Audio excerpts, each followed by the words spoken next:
이런 포스팅이 너무 많다는 거야. 난 그래서 안타까운 거예요. 그 맨날 상위 노출만 시키면 뭐합니까? 그 의미가 없는 거야. 그런 것들은 거기에서 돈을 못 벌면요 아무 소용 없어요. 그래 다 좋은데 그 나는 어떻게 써먹지? 그것도 제가 다 일러 드릴 거예요. 블로그에도 글 쓰시고 오늘 내용을 가지고 반드시 유튜브 영상으로라도 이렇게 기계적으로 읽어도 상관없으니까 그렇게 해보세요. 효과 확실할 겁니다. 그렇게 하신 분들만 대박 났어요. 그러니까 드리는 말씀이야.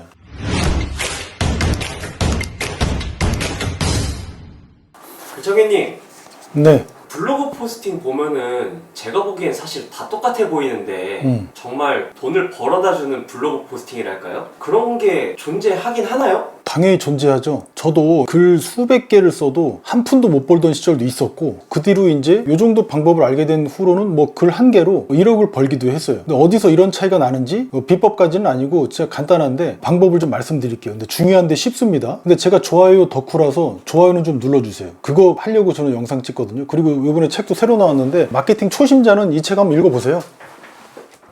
팔지 않아도 팔리는 마케팅의 비밀. 제가 포스팅 보면서 솔직히 제가 욕을 할 건 아닌데 이런 포스팅 써갖고 과연 10,000원이나 벌 수 있을까? 뭐 마케터로서 상위 노출 시키는 건 뭐 대행사의 역할이어서 뭐 그렇긴 한데 뭐 이런 글을 써갖고 언제까지 최저가 경쟁하고 막 이럴 거야. 심지어는 포스팅에다가 막 금액을 쓴 곳들도 있더라고요. 난 그래서 오늘 직접 그냥 포스팅 중에 제일 빡센 게 뭘까 이거. 의료법에 적용되는 이제 지방흡입이나 다이어트 이런 거겠지? 그럼 난 다이어트를 한번 해볼게요. 요새 마운자루랑 위고비도 나왔지. 근데 과연 포스팅이 그걸 이길 수 있을까? 걔네는 뭐 그거 없이 그냥 식욕을 낮게 해서 살 빼주는 가장 안전한 방법으로 보이는데 부작용도 별로 없는 것 같고 이 포스팅이 그러니까 내가 쓴 포스팅이든 남이 쓴 포스팅이든 이게 잘 된 건가? 잘 안 된 건가? 잘 모르잖아요. 그러니까 잘 모르시는 분들을 위해서 그런 시야를 드릴 거예요. 그리고 결론적으로 그래서 이런 포스팅을 썼을 때 돈을 벌 수 있나? 요거 궁금하실 거 아니에요? 그 어떤 부분이 뭐 잘못되고 어떤 부분이 잘 됐는지 이런 것들은 제가 짚어드릴 거고 실제로는 글은 전체를 다 잘 쓸 필요는 없어요. 어떤 부분에서 잘 땡겨야지 사람들이 구매를 한다니까 거기에서 돈을 못 벌면요 아무 소용 없어요. 그 마지막으로 또 이런 걸 거예요. 그래 다 좋은데 그 나는 어떻게 써먹지? 그것도 제가 다 일러 드릴 거예요. 그리고 이건 진짜 노파심인데 추가로 요새는 글만 써갖고는 효과 잘 못 봅니다. 다들 아실 거예요. 물론 글로도 강력한 효과를 내는데 그건 그 조건이 갖춰졌을 때야. 많이 활동한 사람들이요. 블로그에도 글 쓰시고 오늘 내용을 가지고 반드시 유튜브 영상으로라도 이렇게 기계적으로 읽어도 상관없으니까 그렇게 해보세요. 효과 확실할 겁니다.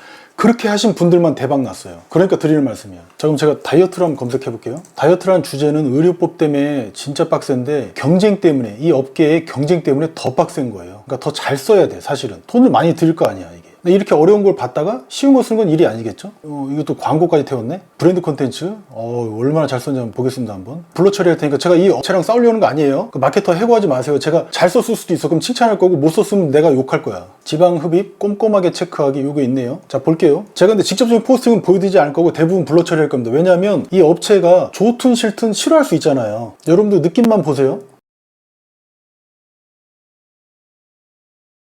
현재 끝까지 봤거든요. 각색해서 보여드릴 거예요. 내용에서 크게 어긋나는 건 없을 겁니다. 톤은 약간 바뀔 수는 있어도 내용은 그거니까. 그래서 구조 먼저 보여드리고 그 다음에 각색해서 내용을 보고 전 솔직히 이거 보고 엄청나게 실망했어요. 이거 돈 많이 들였을 텐데. 그리고 나는 지금 보이는 게 뭐냐면 마지막에 제가 갖고 있는 컨텐츠 철학이 있거든. 그 중에 하나가 피크앤드 법칙이 있어요. 마지막에 뭘 놓냐에 따라서 그 글의 품질이 확 달라져요. 그런데 여기는 아주 엄청난 실수를 해버렸어. 이런 실수 절대 하면 안 되거든요. 수술 후 개인에 따라서 출혈, 염증, 감염 등이 있을 수 있기 때문에 자세한 상담 받아버려. 좋은 얘기 다 해놨어도 뒤에다 이렇게 똥을 뿌려놓으면 아무 소용 없는 거야. 이건 어떻게 되냐면 앞단에 먼저 해야 돼. 가령 이렇게 얘기를 하는 거예요. 글을 쓸 때도 그러고 만약에 사이코패스라고 한다면 이 사람 서울대 나오고 키도 188에다가 몸무게도 75kg이고 IQ도 140이에요. 그 연봉도 10억이야. 근데 사실 이 사람이 사이코패스네? 이렇게 얘기하는 거랑 이 사람이 사이코패스인데 서울대를 나왔고 188에 몸무게 75kg고 연봉이 10억이야. 그 느낌이 다르죠. 완전 이거는 극단적인 예지만 그럼에도 불구하고 느낌이 달라. 근데 여기 돈 벌어야 되는 포스팅인데 이거 갖고 10,000원이나 벌겠습니까 이거? 이거는 이렇게 하시면 안 돼요. 피크핸드입니다. 초두효과 아무 의미 없어요. 그래서는 피크핸드야. 마지막이 중요해 항상. 첫인상 아닙니다. 마지막이 중요해요. 빨리 지우세요. 혹시 인지하셨으면. 자 그럼 이거를 바꿔드릴게요. 이거의 글의 구조라는 게 전형적인 브로셔나 전단지처럼 보여요. 나는 이렇게는 안 써요. 근데 이거는 업계에서 어쩔 수가 없어. 왜냐면 의료법도 있고 막 가독성 관계없이 단어만 바꿔놓아서 상위 노출되면 글로 쓰기도 해. 업계는 그만큼 치열해요. 특히 이런 키워드는. 그러니까 이해는 하고 있습니다. 자, 구조를 먼저 보여드릴게요. 글 제목에서 뭘 해야 되죠? 후킹 해야 되죠? 주목을 못 끌면 마케터로서의 자질이 없고 글 쓸 필요가 없습니다. 뭐 지방 흡입, 꼼꼼하게 여기까지만 쓸게요. 체크하기 이렇게 돼 있는데 앞단에 이제 키워드를 넣은 건 좋아요. 근데 후킹이 되겠어요 이게? 상위 노출 시킬 거라는 염두에 뒀기 때문에 이렇게 제목은 키워드로만 대충 쓰신 것 같아요. 첫 번째 도입부는 뭐냐면 그러니까 타이틀 영역이죠. 타이틀에다가는 뭐라고 했냐면 병원 사진 같은 거 넣었어요. 그 다음에 인트로에다가 뭐 했냐면 대용량 지방 흡입이란 이런 내용 들어있어요. 그 다음에 세 번째 파트에 뭐가 나오냐면 이제 의료진하고 병원 소개해놨네. 네 번째 파트에다가는 대용량 지방 흡입을 설명해놨어. 다섯 번째는 뭐 해놨냐면 또 의료진 소개했네. 또 여섯 번째는 효과랑 장점 같은 걸 설명했어요. 일곱 번째는 뭐 했냐면은 자기 병원의 시스템, 그 다음에 장비 같은 거 설명했어요. 여덟 번째는 뭐 했냐면 이제 비포 애프터 있죠. 이제 백미 사람들이 바란다고 여겨지는 거, 그 전후 사진 같은 거 써놨어요. 비포 애프터 사진. 근데 이거 참고적으로 이런 사진 제발 쓰지 마세요. 좀 비현실적이고 AI적인 거, 그리고 너무 몸매 잘 나온 거 있죠. 누가 봐도 모델 기록진데 그런 걸 해놨어요. 일반인들이 그런 사이즈를 갖고 있을까? 말도 안 되지. 모델 사진 넣어서 잘 될 것 같으면 내가 그렇게 하라고 하지. 마케터 분도 그렇게는 하지 마세요. 제발 좀. 그 다음에 뭐 추가적으로 뭐 병원 내부 사진 같은 걸 또 넣어놨어. 그리고 자기 병원 규모 엄청나게 크고, 그 다음에 뭐 청결하고 뭐 멸균 뭐 최신 시설 뭐 이런 걸 막 해놨어요. 열 번째는 이제 다시 또 의료진하고 병원 같은 거 소개해놨어요. 마지막에 이제 그거야. 물론 이제 뭐 예약 상담 링크로 이제 연결하는 건 잘했어요. 이건 잘했는데 이거 없으면 그 돈을 못 버니까. 그런데 아까 마지막에 제가 뭐라고 했죠? 피크핸드 법칙에 의해서 마지막에 나쁜 이야기를 한다? 아이고 이거는 글 다 망친 거예요. 여기다가 몇천 썼을 텐데 마케팅 한다고. 보면은 이 각색한 내용도 좀 보여드릴게요. 구조는 이렇습니다. 각색한 내용은 이렇게 잘 봐보세요. 이 중에서 이제 중요한 부분만 제가 이제 이렇게 한 겁니다. 대용량 지방 흡입이란 나와 있고, 의료진 한 건 같은 건 다 뺐어요. 이렇게 왜 대용량 지방 흡입인가 이런 내용들이 들어있고요. 그 다음에 뭐 특징 이런 거 돼 있어요. 그다음에 안전 시스템과 장비 이런 거 돼 있고, 실제 사례 나와 있고, 병원 환경 시설 이렇게 돼 있고, 마무리 안내 이렇게 했어요. 주요한 부분들만 제가 간단하게 각색을 한 거예요. 어때요? 이런 글 보면은 그냥 프로쇼 전단지라니까? 이게 사람을 움직일 수 있을까? 이런 글로? 사람들이 여기 왔을 때 제일 먼저 질문하는 게 뭘 것 같아? 다이어트나 지방 흡입 검색하시는 분들이 이거 가격 눈탱이 맞는 거 아니야? 가격 비싼 거 아니야? 이런 얘기 하잖아요. 그게 정말 가격이 비싸서 이렇게 얘기하는 걸까? 이 사람들의 두려움을 글에다 투영시켜서 그걸 다 해소해줘야 돼. 아까 피크핸드에서도 말씀드렸지만 이 사람들이 궁금해하고 두려워하는 걸 정면으로 다 리스트를 한 다음에 그걸 다 해소를 해줘야 돼. 그런 허들을 넘게 해줘야지만 사람들이 그걸 넘어서서 구매를 한다니까요. 저는 여기서 후스진이라는 법칙을 갖고 있어요. 처음에 후킹을 잘해야 돼. 글이라는 건. 영상도 그렇고. 사람들이 주목이 안 되면 봅니까? 두 번째 스토리가 있어야 돼요. 이렇게 기계적인 글들은 누구나 쓸 수 있고, 지금 챗 GPT 쓰면 이거 다 써요. 지금 쓴 것보다 훨씬 잘 쓸걸? 마지막에 뭐예요? 진단이야. 문제의 진단. 제가 한번 예를 들어볼까요? 여기 지금 사례가 하나도 없거든? 근데 가령 이런 거예요. 지방에 사는 27살 여자인데 몸무게가 79kg야. 일하는 스트레스 때문에 살이 더 찌고, 그리고 이제 막 인슐린에 뭐가 잘못 때문에 맨날 밀가루랑 단계 땡겨. 이거 문제가 큰 거거든요? 이 사람도 운동해도 안 돼, 사실상. 미고비 이거 해도 안 들 수도 있어. 나도 예뻐져야 되잖아. 그러니까 지방 흡입 같은 걸 검색한다고요. 근데 이 사람들이 검색하고 나서 뭐를 하겠어? 어떤 두려움이 생기겠어요? 정말 가격이 높아서 그게 두려울까? 아니야. 그 말을 하는 이유는, 가격 이야기를 하는 이유는 뭐냐면 그 사람 내면에 나 이거 5000cc나 10,000cc 이렇게 빼는데 5kg에서 10kg를 한 번에 빼는데 몸에 있던 게 쑥 나가는데 너무 아프지 않을까? 살이 우글우글 쭈글쭈글해지지 않을까? 그리고 막 염증이 막 너무 심해지지 않을까? 마취한 다음에 안 깨어나서 나 혹시 죽는 거 아닌가? 부작용이 심해지는 거 아닌가? 안 예뻐지는 거 아닌가? 병원에서 얘기한 것처럼 라인이 예뻐지지 않으면 어떡하지? 나는 모델 같은 건 바라지 않지만 지금 같은 최악의 상황에서는 그래도 인간다운 여성미가 느껴지는 좀 그런 라인을 갖고 싶은데, 그런 마음으로 여기다가 얘기를 하는 거잖아요. 검색하고 들어가고 싶은 거잖아요. 그런 두려움이 있어서. 근데 그런 두려움을 해소해주는 내용이 하나도 없어요. 그냥 왜 대용량 지방 흡입이냐, 그리고 특징이야, 그리고 의료진을 소개해, 그리고 또 뭐야, 우리 병원은 안전하고 시스템과 설비가 잘 갖춰져 있대요. 이건 기본이야. 당연한 거고. 이거 검색하는 사람들이 그럼 지저분한 환경의 병원에 갈까요? 의료진이 없는 데를 갈까? 전문성이 없는 의료진을 찾을까? 아니야. 당연하지. 그 지방 흡입의 장점 아니고 단점만 있다면 갈까? 장점이 있는 건 당연한 거야. 당연한 걸 가지고 이 분야에 진입하는 사람들 보고 당연한 걸 마치 장점처럼 써놨어요. 이런 포스팅이 너무 많다는 거야. 난 그래서 안타까운 거예요. 그 맨날 상위 노출만 시키면 뭐합니까? 그 의미가 없는 거야. 그런 것들은 실제 사례를, 스토리를 그래서 설명해줘야 돼요. 가격은 그 차후의 문제지. 그러면 남들보다 2배 이상 비싸더라도 그거는요, 염증이 생기는 원인은 이런 거고요, 이유가 이런 거예요. 우린 그래서 이거를 잘 알기 때문에 이렇게 해결했고요. 그 다음에 회복 기간은요, 이렇게 하면 회복 기간이 더뎌요. 그러니까 저희는 이걸 알고 있어서 그 이유가 이러해서 이렇게 해서 회복 기간도 짧고요. 그 다음에 잘못하면요 라인도 잘 안 나오고 살도 쭈글쭈글해지는데 그건 이유가 이런 거예요. 근데 우린 그 이유를 알고 있어서 해법이 이렇고요. 그거에 따라서 의료진이 이렇게 구성을 했고 이 장비를 이렇게 구성한 거예요. 그 이유가 거기에 있는 겁니다.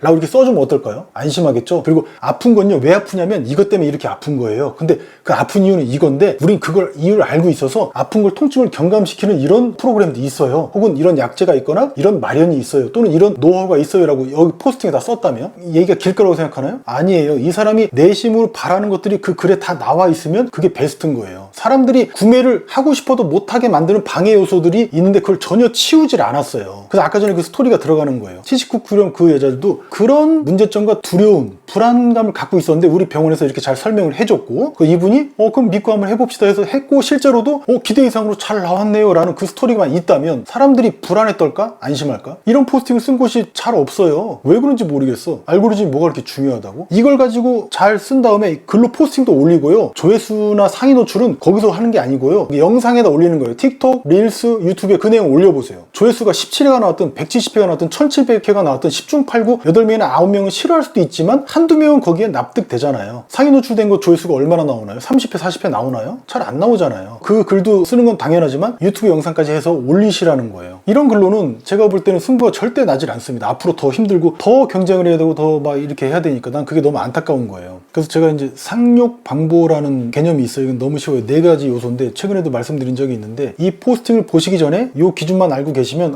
이 포스팅이 어떤 부분에서 사람을 딱 당겨야 되고 어떤 부분에서 힘을 빼도 되는데 이런 것들에 대한 기준이 명확하실 거예요. 상황은 말 그대로 다이어트 하고 싶은 사람이 지방 흡입을 받으러 오는 상황이야. 그냥 일반적인 거야. 그러니까 병원의 뭐 집기류는 어떻고 의료진은 어떻고 병원의 규모는 어떻고 최신 장비는 어떻고 이런 것들은 의미가 없어요. 누구나 그건 하니까. 상욕 방보 중에 욕은 욕구예요. 이 사람이 왜 지방 흡입을 하고 싶은 건가? 이런 거예요. 여기서는. 근데 방해 요소가 뭐죠? 지방 흡입하면 아프지 않을까? 염증이 심하지 않을까? 못 깨어나지 않을까? 마취해서? 또는 그런 너네 병원이 얘기하는 그런 주장하는 예쁜 라인이 안 나오면 어떡하지? 그리고 나 출근해야 되는데 회복 기간이 더디면 어떡하지? 그리고 생각보다 너무 아프면 어떡하지? 이런 것들이 방해 요소란 말이에요. 욕구이자 방해 요소를 해소해주면 보상이 되는 거야, 이 사람한테. 그럼 나 안 아프게 염증 덜하고 부작용 덜하면서 내가 원하는 라인이 나오면서도 내가 할 수 있는 최적의 선택, 그러니까 다이어트 예뻐지고 동안되고 이런 것들 지방 흡입이라는 거 하나로 다 되겠구나라는 그 보상계만 건드려주면 되는 거거든요. 그래서 상욕 방보 이걸 잘 지켰는지 그거를 포스팅에서만 확인해 보시면 돼요. 다른 포스팅을 보실 때도 그것만 확인하시면 돼요. 그리고 실제 글을 쓸 때는 후스 진내 형태로 쓰면 되는 거예요. 그래서 이거 결론적으로 정보성 포스팅이 아니라 홍보성 포스팅이 돼버렸어요. 그 읽는 사람이 그걸 내 얘기다라고 절대 느끼지 못할 거야. 욕망이 하나도 자극이 안 됐어. 방해 요소도 하나도 이제 제거가 안 됐고 광고는 사람들의 생각을 바꿀 만한 힘을 갖고 있지 않습니다. 실제 사례, 스토리, 개선 사례가 있을 때 사람들이 생각을 바꾸고 행동하게 하는 힘이 거기서 나오는 거죠. 대용량 지방 흡입이라는 내용이 나오는데 그 전에 이런 게 들어가야 돼요. 그래서 여러분 솔직히 지방 흡입하면 통증 때문에 두려우신 거 맞죠? 그리고 출근해야 되는데 회복 기간이 더디면 어떨지 궁금하시죠? 그리고 5000cc나 10,000cc까지 한 번에 빼면 살이 쭈글쭈글해지고 셀룰라이트 이런 거 생기고 흉해지지 않을까 불안하시죠? 또 마취했는데 안 깨어나면 어쩌지? 라는 점도 있을 거예요. 저희 병원도 10년간의 경험으로 여러분이 걱정하는 이런 부분들을 다 알고 있습니다. 이게 됐죠? 여기까지 썼습니다. 그러면 앞으로 써야 될 게 뭐냐면 자금 1번 통증 이게 왜 아픈가? 이유는 과학적인 이유죠. 우리는 이 이유를 알고 있어. 그래서 이 통증 문제를 우리는 이렇게 해결했고 환자분들이 이렇게 만족하고 있어. 자, 2번 회복기간 이것도 마찬가지로 쓰면 되겠죠. 그 다음에 3번 살이 쭈글쭈글해지는 거. 그리고 4번 마취했는데 안 깨어나는 문제, 이런 것들이 있죠. 가격은 어때요? 여기다 가격 쓰는 사람 하수야, 하수. 사람들이 진짜 가격 내는 게 아까워서 그럴까? 내가 예뻐지기 위해서 내 몸에 투자하는 건데 가격이 70만 원이 문제가 아니고 140만 원이 문제가 아니라니까. 70만 원 내고도 사고가 나는 게 더 문제예요. 나중에 AS 안 해주면 어떻게 하고 나한테 불성실하게 대하면 어쩌지? 이런 것들이 더 문제인 거예요. 그죠? 가격은 하수입니다. 그래서 뭐 AS, 불안한 나에게 친절한 상담을 해주는 곳인가? 이런 것들이 이제 그런 거예요. 그러면 저희는 단 한 번의 CS도 없었습니다. 물론 이제 그럴 수는 없겠지만 이런 것들을 거의 뭐 97%의 고객에게 받은 평가는 친절하다였어요. 이렇게 쓰면 되겠죠. 그래서 애초에 글을 쓴다면 이런 형태 말고 이렇게 쓰시는 게 훨씬 낫다는 거예요. 글은 약간 이제 각색을 하셔서 쓰시면 될 거고, 왜냐면 각자 글 쓰는 것 자체는 내 문장력이 아니에요. 내 마음을 잘 이해하고 있니? 이게 중요한 거예요. 그 사람 마음을 들어주는 게 중요하거든요. 그것만 해소해주면 되거든. 그게 그 사람의 마음의 장벽이고 허들이거든. 방해 요소거든. 없어지면 이 사람한테 보상만 남겠죠. 그럼 마지막에 뭐가 들어가요? 이제 여기에서 사람 못 땡기면 끝나는 거예요. 글은 이게 백미입니다. 마지막에 보상이야, 보상. 비포 애프터야. 이거 뭐라고 했죠? 이게 스토리죠, 스토리. 앞단에 들어가도 되고 뒷단에 들어가도 상관없습니다. 후스진에서 그 스예요, 스. 문제 진단은 진이고, 실제 사례를 가감없이 적어주세요. 어떤 방식으로 적냐면 위에 적은 거, 통증, 회복기간, 살, 쭈글쭈글한 거, 그다음에 마취 이런 거, 그다음에 뭐 친절도, 그다음에 뭐 AS, 그다음에 해결책, 그러니까 이유하고 이런 것들이 발생되는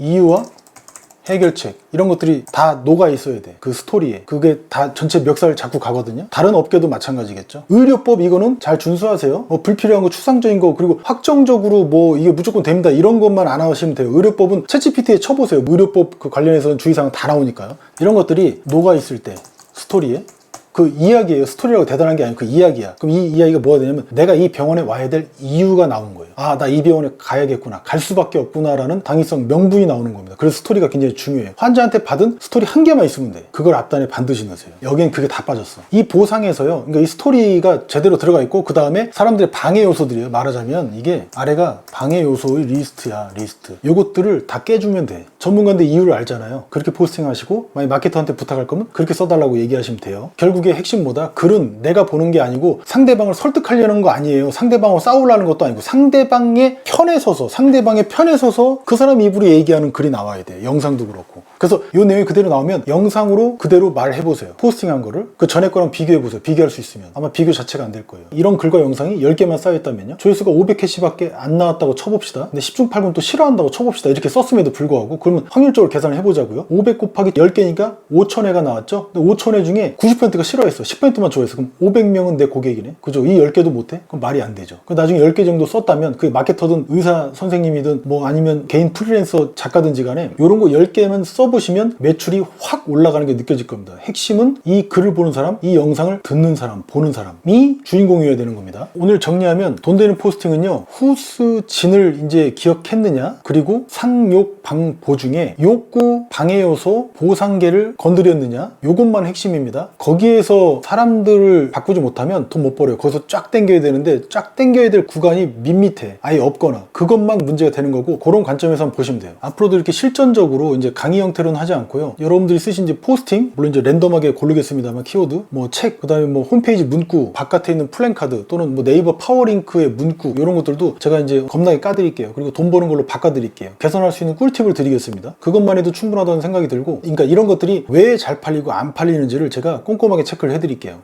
그렇게 글과 영상을 10개 올렸다고? 야, 너 한 달에 1억 벌겠다 이제.